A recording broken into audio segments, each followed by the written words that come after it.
한 해도 하나님의 은혜로 승리하는 저와 여러분들 될 수 있기를 주님의 이름으로 축복합니다. 미국 시카고에 있는 유명한 그 윌로우 크릭 교회를 담임하고 있는 빌 하이빌스 목사님이 한 번은 자기가 어떻게 목회를 하게 됐는가, 목회의 뜻을 갖게 됐는가, 이 목회 동기를 밝힌 적이 있어요. 이 빌 하이빌스 목사님의 그 아버지는요, 어릴 적부터 아주 그 장부다 남자답게 키우기를 원했는데요. 그래서 혼자 여행을 자주 보냈다고 합니다. 20살이 되었는데 무작정 남미행 비행기 티켓을 끊어주면서 여행하고 오라는 거였습니다. 무작정 남미로 갔답니다. 여행이 쭉 진행되면서 이제 20살의 빌 하이빌스는 마음속에 내릿속에 어떻게 해야 인생을 잘 살 것인가, 어떻게 해야 인생을 좀 행복하게 살 수 있을까, 인생의 행복에 대한 질문을 끊임없이 하면서 여행을 했는데요. 여행이 다 끝나가면서 마지막으로 한번 기분을 내보자. 그래서 가장 비싸다고 하는 호텔 스카이 라운지에 혼자 올라갔답니다. 올라가서 비싼 저녁을 시켜놓고 그 식사를 하고 있는데, 근데 그 옆에 자기 옆에 60대 중반 60대 정도로 보이는 노 부부가 대화를 하고 있는 게 귀에 들어오더래요. 미국에서 온 분들인 것 같은데 귀에 들어오더랍니다. 서로를 바라보면서 아주 흐뭇한 표정으로 그렇게 이야기를 했다고 합니다. 여보, 그동안 우리가 고생을 많이 했는데 그래도 이렇게 고생한 보람이 있지. 평생 우리가 돈 한 번 제대로 쓰지 못하고 고생했지만 그래도 이렇게 우리가 마지막에는 멋진 휴가를 보낼 수 있으니까 말이야. 이렇게 호화스러운 데서 호강을 누리니 그동안 우리가 한 고생이 보람은 있는 것 같아. 보람은 있는 것 같아. 세계에서 제일 돈 많은 사람들이 모인다고 하는 그 코파카바나 해변이 바라보이는 호텔 위에서 지금 노부가 그런 이야기를 하는 겁니다. 그 얘기를 듣는 순간 이 빌 하이빌스의 마음속에 회의가 들었다 그래요. 과연 행복이 뭔가? 일생 안 먹고 안 쓰고 고생하다가 마지막에 코파카바나 해변이 내려다 보이는 고급 식당에서 밥을 한번 먹는 것이 과연 그러면 그 인생은 행복한 것인가? 그게 뭐 그렇게 가치가 있는 일일까?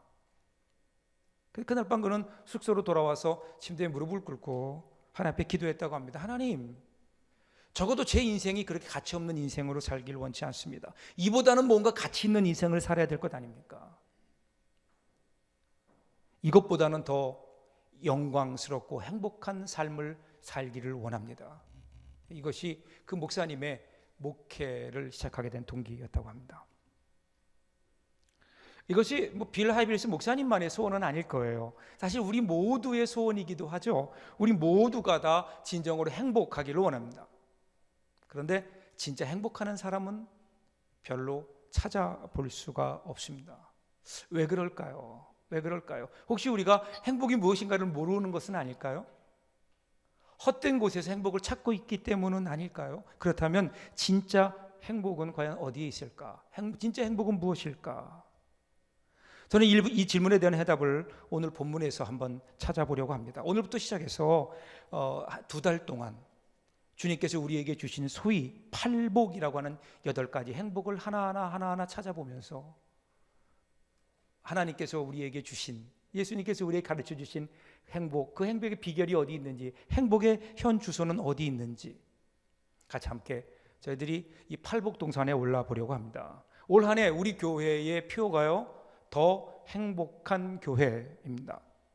그냥 행복한 교회가 아니라 그 앞에 더라는 말이 있어요. 이 더라고 하는 말은 조금 더 그런 의미의 더가 아니라 영어의 THE, 더 행복한 교회입니다. 그냥 우리가 생각하는 막연한, 사람들이 생각하는 막연한, 있을 수도 있고 없을 수도 있는 막연한 행복이 아니라 더 행복한입니다. 더 행복한 교회, 바로 그 성경에서 가르쳐주는, 예수님께서 가르쳐 주셨던 세상이 말하는 행복이 아니라 성경에서 가르쳐주고 하나님이 주시는 그 행복을 어떻게 우리가 누릴 수 있을까? 그 행복을 함께 누리는 교회가 되기를 원하는 마음으로 올 한 해 동안 표어를 더 행복한 교회 그렇게 정해봤습니다. 행복이라는 것이 과연 무엇일까요? 행복이라는 말을 영어로 happiness 이렇게 얘기하죠. 근데 여러분, 이 happiness라고 하는 단어는요, 원래 영어의 happen이라는 말에서 왔죠. happen이라는 말은 우리가 아는 대로 우연히 발생하다, 그런 동사입니다. 그렇다면 여러분, 우리가 생각하는 happiness라고 하는 행복은요, 그냥 우연히 어찌어찌 하다 보니까 되어진 어떤 인생의 기쁨 같은 것입니다. 그렇죠? 그러니까 우연히 필연적인 것이 아니라 어찌어찌 하다 보니까 우리에게 찾아오는 것, 막연한 행복, 우리가 그런 개념을 가지게 되죠. 그런데요, 성경에서 얘기하는, 특별히 산상수훈 팔복에서 얘기하는 행복은요, 해피니스가 아니라 블레싱이라는 말을 씁니다. 블레싱. 이 블레싱이라는 말은, 단어는 원래 영어의 bleed라고 하는 말, 피를 흘리다라고 하는 말에서 오게 됩니다. bleed. 이 bleed라고 하는 말은, 그 말의 언어를 찾아보면 결국은 피의 제사를 말하죠. 그러니까 피의 제사를 통해, 그 옛날 구약 시대에 하나님의 백성들이 피의 제사를 통해서 하나님과의 관계가 회복되었던 그 바로 거기에서 유래되는 거죠. 그러면 우리는 블레싱이라는 말은요, 그냥 단순히 내가 어찌 살다 보니까 나에게 찾아오는 여러 가지 우연한 기쁨들이 아니라, 그것은 분명히 하나님과의 관계 혹은 사람과의 관계를 통해서 우리 가운데 주어져 있는 행복이라고 하는 겁니다. 행복은 멀리 있는 것이 아니라 관계 가운데 숨어 있습니다. 하나님과의 관계, 혹은 우리 사람들과의 관계, 가족과의 관계, 이런 관계 속에 숨어 있는 하나님이 우리에게 주신 하나님의 행복. 그럼 여러분, 우리는요, 행복을 이야기하면서 제일 먼저 생각해 봐야 되는 것이 우리의 관계입니다. 관계를 통해서 우리는 행복을 경험할 수 있기 때문에 그렇습니다. 행복. 여러분, 팔복, 8가지 복을 여러분 가만히 한번 여러분 한 주간 동안 묵상해 보세요. 읽어 보세요. 그러면 내용을 음미해 보면요, 그 전체적인 내용을 가만히 보면 떠오르는 한 사람이 있을 거예요. 예수님의 초상화일 겁니다.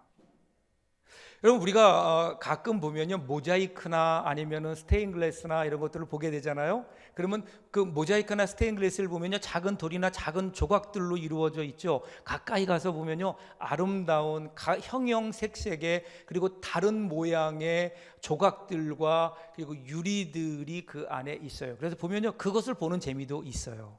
하나하나가 아름답고 다르고 색깔도 있고, 그리고 그것이 주는 아기자기한 아름다움이 있죠. 그런데 여러분, 진짜 모자이크나 스테인글라스의 진짜 아름다움은 어디 있는 줄 아세요?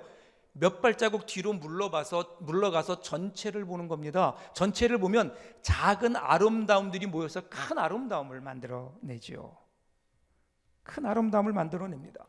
작은 것들이 모여서 큰 것들을 만들어내는. 팔복도 이와 같아요. 8가지 작은 복들이 있어요. 심령이 가난한 자는 복이 있나니라고 하는 그 행복들이 분명히 그 안에 있어요.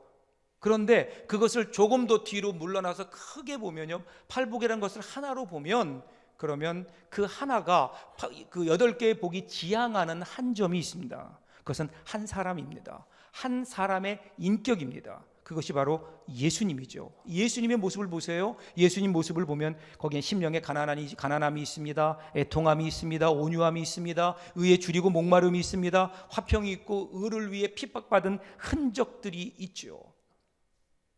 결국 이 8가지 복이 지향하는 바는요, 예수님의 인격을 지향하고 있습니다. 예수님께서 이렇게 말씀하시는 이유가 뭘까요? 8개의 복을 소개해 주시는 이유가 뭘까요? 그것은요, 간단해요. 내가 그러니까 너희도 그렇게 살아야 된다는 겁니다.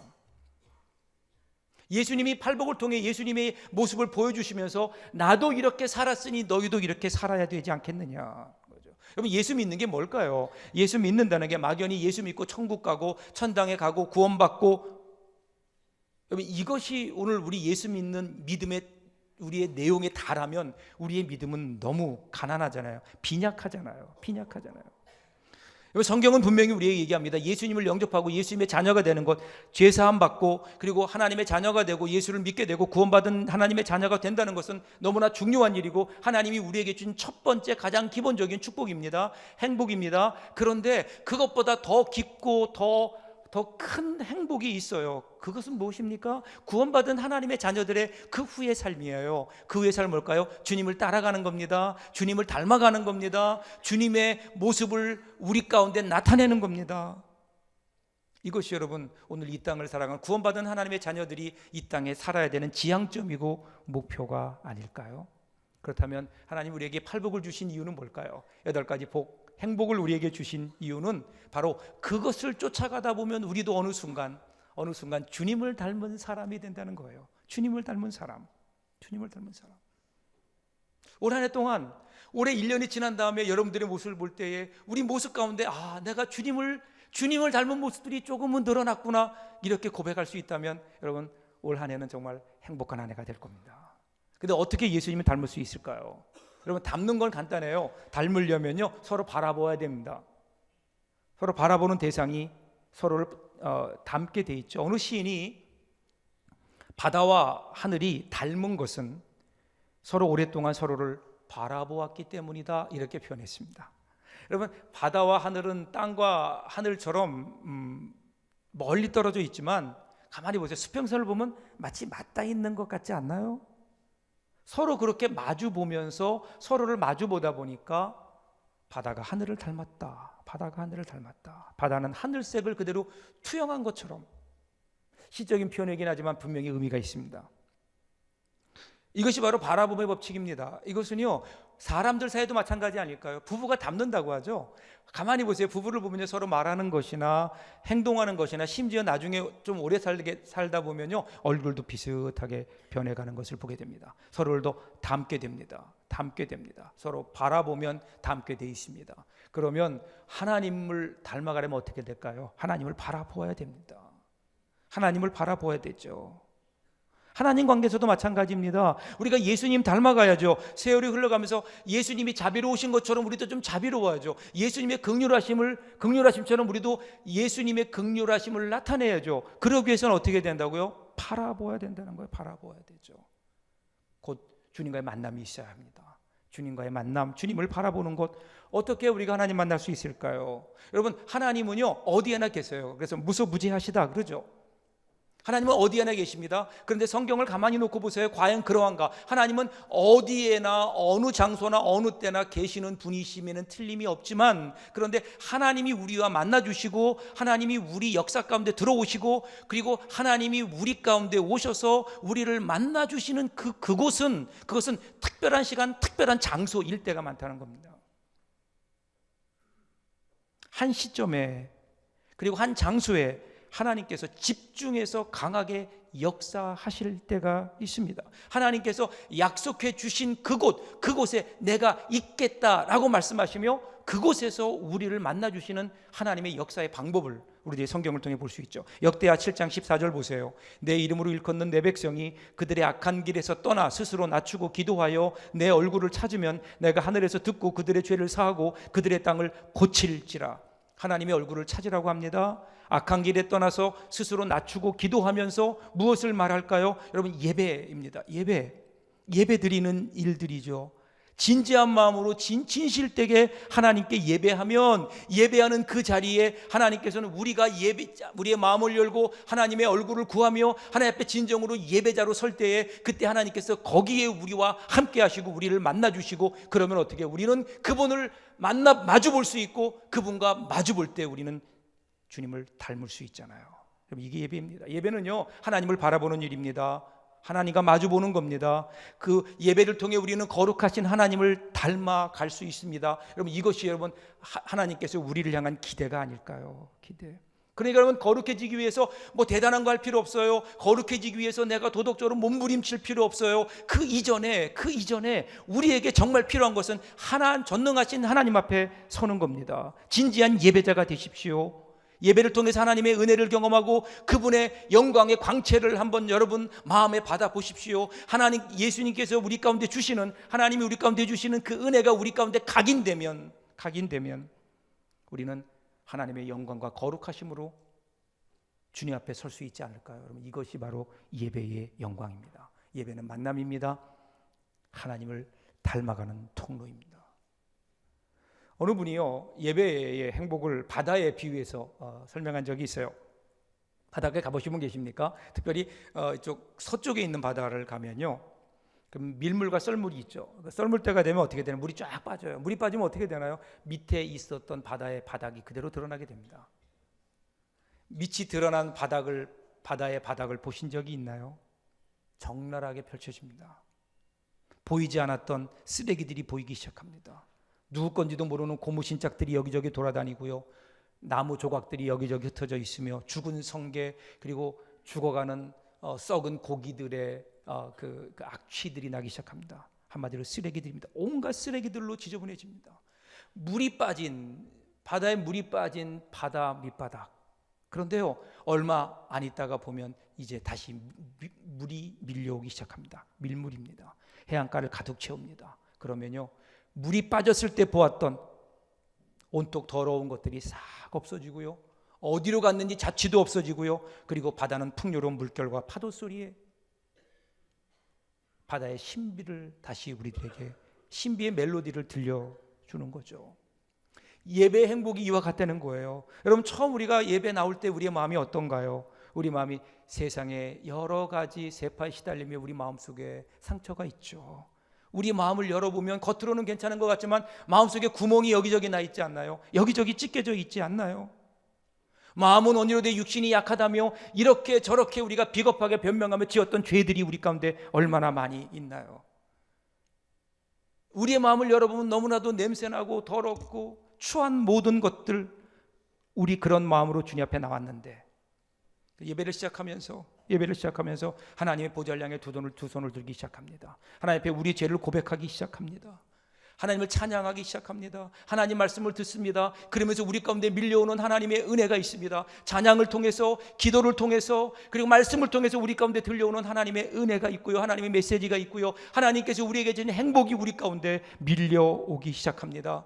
그러면서 어떻게 되나요? 그 은혜가 우리를 감싸면은요, 우리 안에 우리가 가지고 있었던 상처들이 치유되기 시작합니다. 주님께서 우리의 상처를 싸매 주십니다. 우리 안에 있는 죄의 흔적들을 주님께서 없애버리십니다. 우리가 가지고 있던 잡된 생각들을 거룩하게 바꾸어 주십니다. 그러면요, 그때 우리의 마음은 하늘나라가 됩니다. 우리 마음을 짓누르고 있던 근심 걱정이 물러가고 예배드리는 그 순간 우리는 하늘의 평화, 그렇죠? 하나님 우리에게 주시는 예배 행복을 마음속에, 그러면서 우리는 주님의 모습이 우리 가운데 자리 잡기 시작합니다. 그러면서 우리는 주님을 닮아가는 사람들이 되는. 여러분, 저는 올 한 해 동안 우리 교회가 여기에 집중했으면 좋겠어요. 정말 우리 교회가 더 행복한 교회가 되기 위해서 우리가 분명히 경험하고 찾아야 되는 것은 예배의 행복입니다. 예배를 통해 눈물이 있기를 원합니다. 예배를 통해 여러분 가운데 회복되는 역사가 일어나기를 원합니다. 예배드리면 행복해서 너무너무 감사해서 하나님을 향해 두 손 들고 기도할 수밖에 없는 아름다운 행복의 모습들이 예배를 통해 우리 교회 가운데 가득하게 넘쳐날 수 있기를 주님의 이름으로 기대하며 축복합니다. 그렇죠? 예배. 그리고 또 하나 오늘 본문에 나오는 행복들을 가만히 한번 8가지 행복들을 묵상해 보세요. 8가지 팔복들을 묵상해 보면요, 공통점이 하나 있어요. 그건 뭐냐면 나 혼자 되는 일이 아니에요.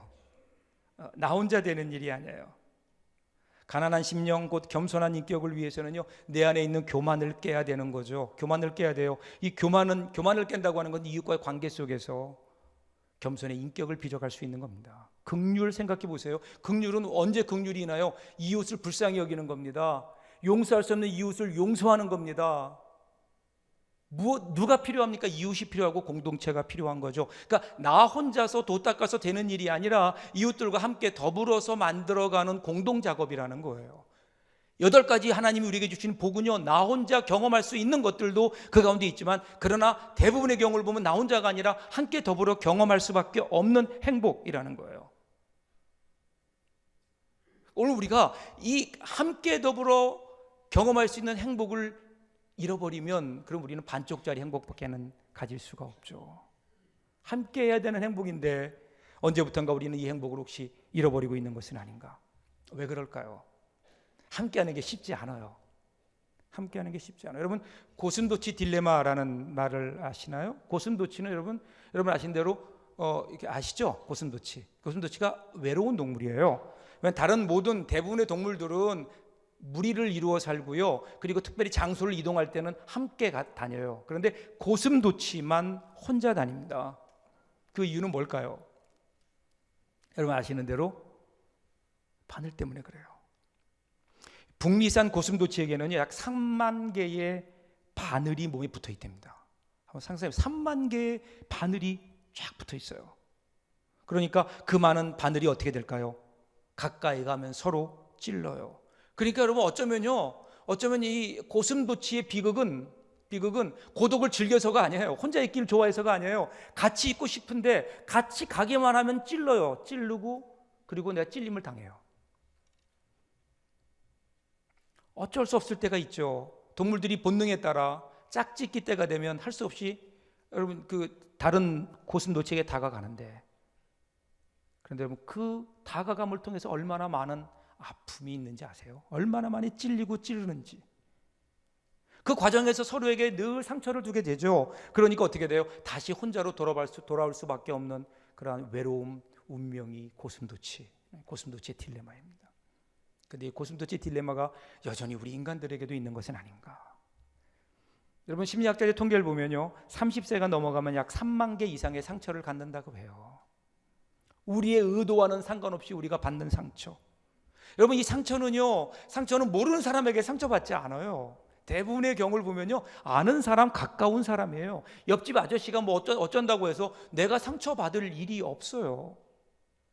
근데 누구 때문에 상처받나요? 우리 집에 있는 아저씨 때문에 상처받는 거예요. 여러분 교회 상처받을 때 누구 때문에 상처받나요? 옆교회 목사님 때문에 상처받아요? 옆교회 목사님 별짓해도 여러분의 상처가 안 되잖아요. 누가 상처 주나요? 제가 여러분에게 상처 주죠. 여러분의 상처 주는 목사는 저밖에 없어요. 반대로요, 저에게 상처 주는 사람은 누구일까요?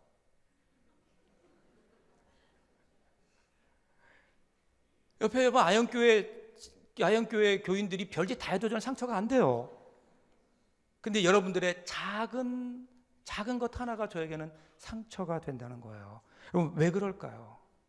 우리는 한 공동체거든요. 한 가족이거든요. 안타까운 건요, 이렇게 상처가 있어요. 정말 가까이 하고 싶은데 가까이 가면 찔러요. 그래서 가기 싫은데 또 안 갈 수도 없어요. 또 가는데 또 찔려요. 그러다 보니까 어떻게 해요? 그래, 가까이 안 가는 게 최고야. 그래서 요즘 언제부턴가 우리가 신앙생활하면서 교회 신앙생활 잘하는 것은 너무 가까이 하지 말고, 교회를 가까이 하지 말고 너무 깊게 들어가면 다쳐. 그러니까 적당한 거리를 유지한 채 그저 교회를 왔다 갔다 하는 신자들이 늘어나고 있죠. 그래서 축도와 함께 바람과 함께 사라지는 교인들이 점점 늘어나고 있는 것은 아닌가. 이해해요. 그리고 목사로서 정말 죄송해요. 안 그랬으면 좋겠는데 정말 미안해요. 그런데 미안함보다 저에게 더 큰 안타까운 뭐냐면요, 그렇게 뒤로 물러나다 보니까 정말 우리들이 누려야 될 행복을 우리가 누리지 못한다는 거예요. 신앙의 성숙이 없어요. 주님의 성숙이 없어요. 그러니까 교회는 나오는데 공동체 속에 속하지 못해요.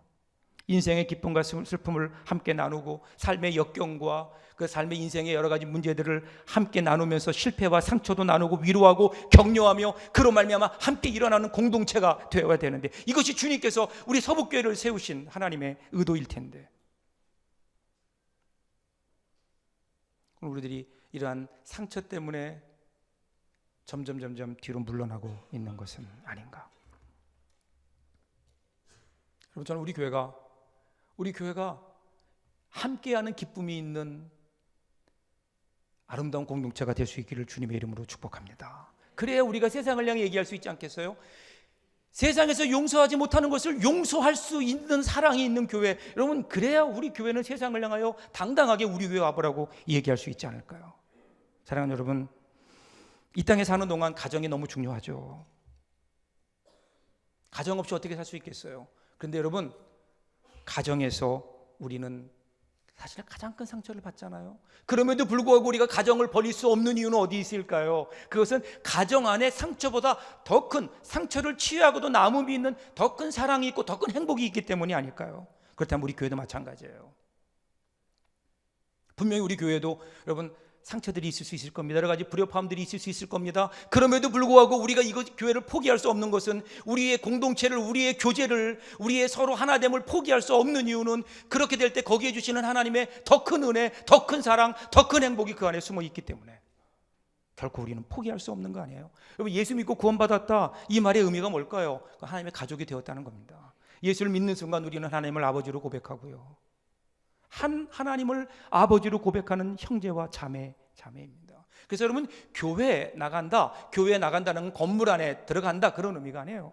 이 공동체 안에 들어온다, 하나님을 아버지로 하는 영적인 가족 가운데 편입되었다, 여러분, 그런 의미 아닐까요? 그래서 우리나라 성공의 유명한 토레이 신부님이 그랬죠. 기독교가 여러 가지 용어를 잘못 선택했는데 그 중에 가장 대표적인 게 교회라는 거예요. 교회.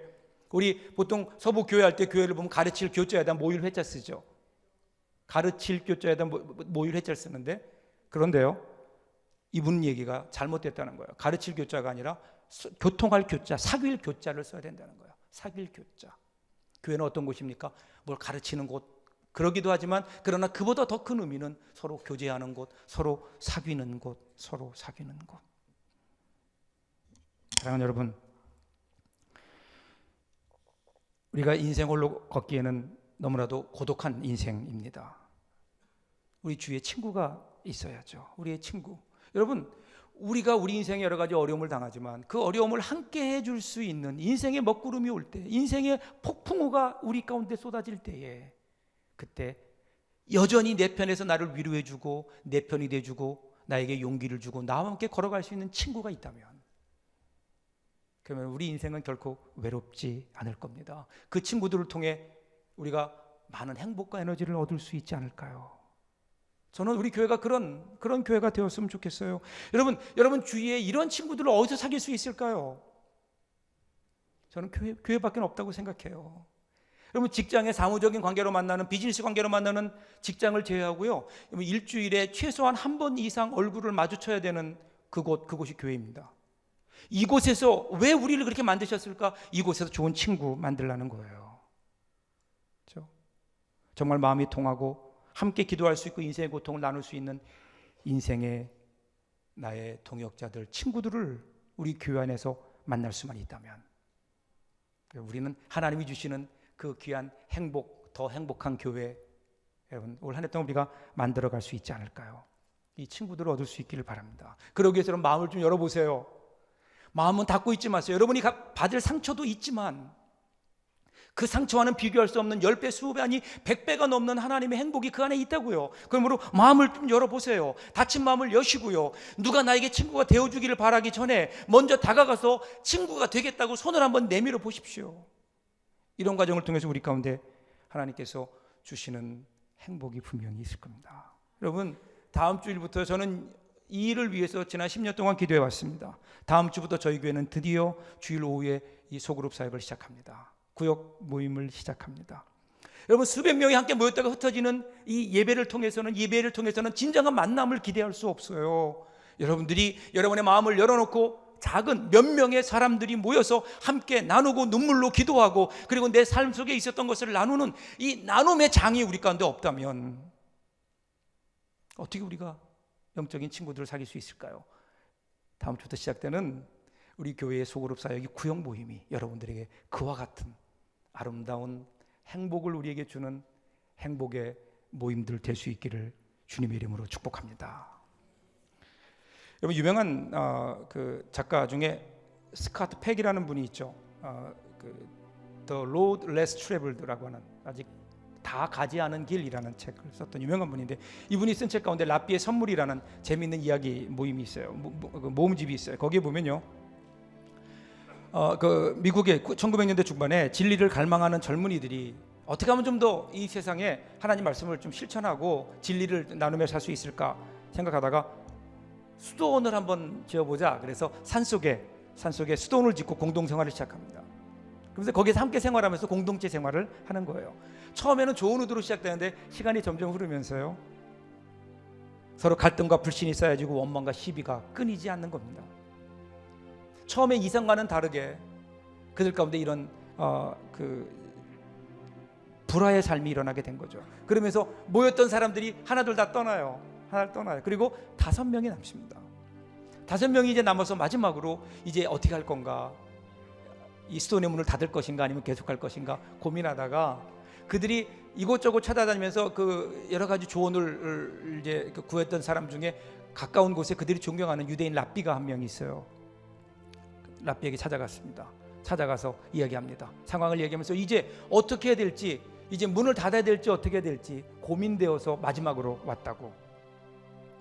그 이야기를 들은 랍비가 얘기합니다. 5사람이 남았다고요? 근데 내가 금방 하나님으로부터 영감을 받았는데, 예언을 받았는데, 당신들 5사람 가운데 메시아와 같은 훌륭한 사람이 나올 것이라고 예언하셨습니다. 앞에 있는 5명 중에 한 명이 메시아 같은, 예수님 같은 훌륭한 사람이 나올 것이다. 깜짝 놀랐죠. 그리고 그들이 돌아옵니다. 돌아와서 생각하기 시작하는 거예요. 우리 가운데 메시아 같은 훌륭한 사람이 있다고? 예수님 같은 사람이 나올 거라고? 될 거라고? 누굴까? 하나 확실한 건 있어요. 나는 아니다. 자기가 자기를 알잖아요. 나는 아니다. 그러면 누굴까? 다른 사람을 바라보기 시작합니다. 그전에는 원망과 불평과 불만을 가지고 바라봤던 눈이 바뀌어서 이제는 혹시 저 사람이 메시아가 아닐까? 혹시 저 사람이 그 말하는 그 사람이 아닐까? 서로를 바라보는 눈이 존경과 신뢰로 바뀌기 시작합니다. 여러분, 그러면서 놀라운 일이 일어나요. 그러니까 분위기가 달라집니다. 수도원의 분위기가 더 이상 원망과 불평이 아니라 사랑과 존경으로 바뀌기 시작하니까 분위기가 달라지고요. 거기에 왔던 사람들이 그 분위기를 보고 너무 감동을 받는 겁니다. 사람들이 다시 모여들어요. 그래서 다시 살아있는 공동체로, 생명력이 넘치는 공동체로 바뀌어가는 것. 사랑하는 여러분, 저는 올 한 해 우리 교회에 이런 역사가 있기를 주님의 이름으로 축복합니다. 예배의 행복이, 예배 드릴 때마다 하나님이 우리에게 주시는 세상이 줄 수 없는 그 하늘의 행복이 우리 가운데 넘쳐나게 되고, 그 넘쳐난 행복을 가지고 이웃들과 함께 더불어 나누며 온 공동체가 주님이 주시는 행복 가운데 거하게 되는, 그러한 행복을 통해서 우리의 상처가 치유되고 슬픔이 위로되고, 우리가 두려울 때 우리에게 용기가, 그 용기로 말미암아 승리롭게 살아가는. 그래서 여러분, 올 한 해 2016년도 한 해를 다 지내며 마지막에 하나님 앞에 섰을 때, 그때 하나님, 올 한 해는 정말 하나님 앞에 행복한 한 해였습니다. 올 한 해는 정말 하나님 앞에 행복한 한 해였습니다. 우리 교회는 정말 행복한 교회였습니다라고 고백할 수 있다면 얼마나 좋을까요? 오늘 저와 여러분들에게 이 행복의 출발이 있기를 주님의 이름으로 축복합니다. 기도합니다.